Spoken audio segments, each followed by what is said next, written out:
السلام علیکم۔ یوں تو یہ حافظ قرآن ہیں، لیکن ان کی باتیں سن کر افسوس ہوتا ہے کہ نہ تو ان کو قرآن کی آیات کا اسباب نزول کا پتہ ہے یا شان نزول کا۔ آئیے پہلے ان کی باتیں سنتے ہیں، پھر ہم جن آیات کا یہ حوالہ دے رہے ہیں ان آیات کا صحیح ترجمہ دیکھتے ہیں انشاءاللہ۔ اللہ نے فرمایا اللہ کے سوا تمہارا کوئی حامی و ناصر نہیں، کوئی مددگار نہیں اللہ کے سوا۔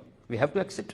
اب اس آیت کو لے کے کہتے دیکھو حضور بھی مدد نہیں کر سکتے، غوث و خواجہ مدد نہیں کر سکتے، اس لیے کہ اللہ نے فرما دیا۔ تو آپ ان سے یہ پوچھیں کیا اللہ نے یہ نہیں فرمایا قرآن میں انما ولیکم اللہ ورسولہ، بے شک اللہ تمہارا مددگار، اللہ کے رسول تمہارے مددگار؟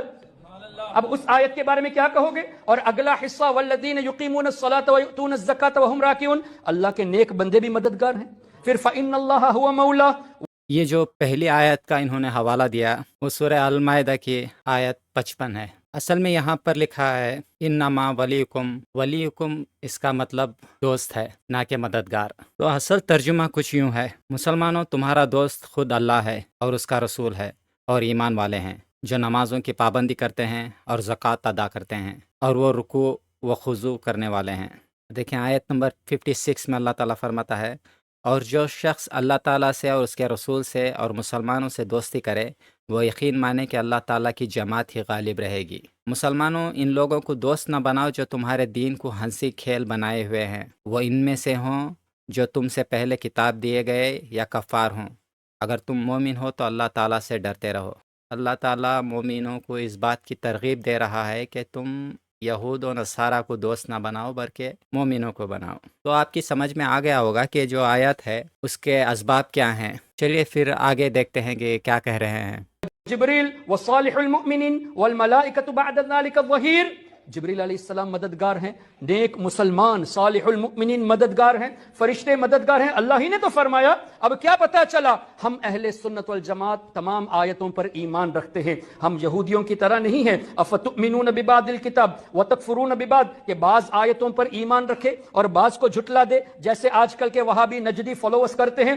تو یہاں پہ انہوں نے جو دوسری آیت کا حوالہ دیا وہ سورہ تحریم کی آیت، اے نبی کی دونوں بیویوں اگر تم دونوں اللہ کے سامنے توبہ کر لو تو بہت بہتر ہے، یقیناً تمہارے دل جھک پڑے ہیں۔ اگر تم نبی کریم کے خلاف ایک دوسرے کی مدد کرو گی بس یقیناً اس کا کارساز اللہ ہے اور جبرائیل ہیں اور نیک اہل ایمان اور ان کے علاوہ فرشتے بھی مدد کرنے والے ہیں۔ تو اس آیت کا شان نزول اگر دیکھنا چاہیں تو اس سے پہلے کی آیت میں آپ دیکھ سکتے ہیں سورہ تحریم کی آیت 3، اور جو میں نے پڑھی تھی وہ آیت 4 تھی، تو اس کا سبب یہاں پہ آپ کو پتہ چل جائے گا سورہ تحریم کی آیت 3 میں۔ اور یاد کرو جب نبی کریم نے اپنی بعض عورتوں سے ایک پوشیدہ بات کہی، پس جب اس نے اس بات کی خبر کر دی اور اللہ نے اپنے نبی کو اس پر آگاہ کر دیا تو نبی نے تھوڑی سی بات تو بتا دی اور تھوڑی سی ٹال گئے۔ پھر جب نبی نے اپنی اس بیوی کو یہ بات بتائی تو وہ کہنے لگی اس کی خبر آپ کو کس نے دی؟ کہا سب جاننے والے پوری خبر رکھنے والے اللہ نے مجھے یہ بتلایا ہے۔ تو یہاں پہ ایک واقعے کے بات ہو رہی ہے کہ اللہ کے نبی نے کوئی بات کہی تھی اپنی ایک بیوی سے، تو انہوں نے وہ بات ان کی دوسری بیوی کو بتا دی، تو اس کے بارے میں یہ آیت نازل ہوئی۔ اور آگے آیت 5 میں اللہ تعالیٰ فرماتا ہے اگر وہ نبی تمہیں طلاق دے دیں تو بہت جلد انہی ان کا رب تمہارے بدلے تم سے بہتر بیویاں عنایت کرے فرمائے گا، جو اسلام والیاں، ایمان والیاں، اللہ کے حضور جھکنے والیاں،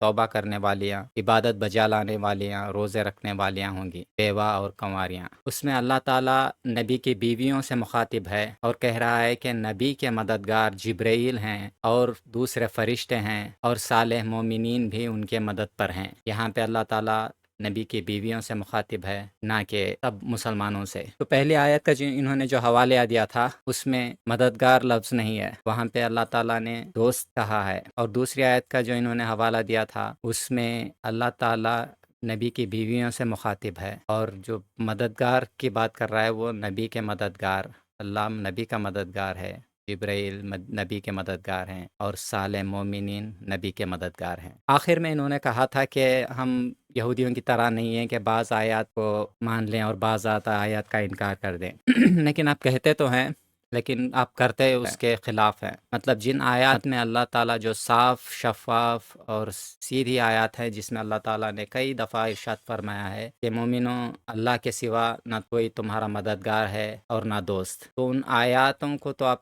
اپنے پیٹھ پیچھے ڈال رکھے ہیں۔ جب وہ آیات سنائی جاتی ہیں تو آپ کے منہ بگڑ جاتے ہیں، اور جو آیات مشتبہ آیات ہیں جن کا ابھی آپ نے حوالہ دیا تھا، ان کے ترجمے کو توڑ مڑوڑ کر پیش کرتے ہیں، جیسا کہ اللہ تعالیٰ نے قرآن میں ارشاد فرمایا ہے، یقیناً ان میں سے ایسا گروہ بھی ہے جو کتاب پڑھتے ہوئے اپنی زبان مروڑتا ہے تاکہ تم اسے کتاب ہی کی عبارت خیال کرو، حالانکہ دراصل وہ کتاب میں سے نہیں، اور یہ کہتے بھی ہیں کہ وہ اللہ کی طرف سے ہے، حالانکہ دراصل وہ اللہ تعالیٰ کی طرف سے نہیں، وہ تو دانستہ اللہ تعالیٰ پر جھوٹ بولتے ہیں۔ یہاں پہ میں صرف ایک بات کہنا چاہوں گا کہ اگر آپ سچے ہو تو لوگوں کو پوری آیتیں سنائیے نا۔ آپ اپنے غلط عقائد کو ثابت کرنے کے لیے ایک آیات کا ترجمہ بدل دیتے ہیں، جہاں پہ ولیکم یعنی دوست ہے وہاں پہ مددگار لکھ دیتے ہیں، مددگار کہہ کے بیان کرتے ہیں، اور جو دوسری آیت سورہ تحریم کی تھی وہاں پہ اب بتائیے کیا وہاں پہ بھی آپ نے صرف آدھی سے بھی کم لاسٹ کا حصہ بیان کیا، لیکن آپ نے یہ نہیں بتایا کہ اللہ یہاں پہ مخاطب کس سے ہے اور کس کے مددگار ہیں۔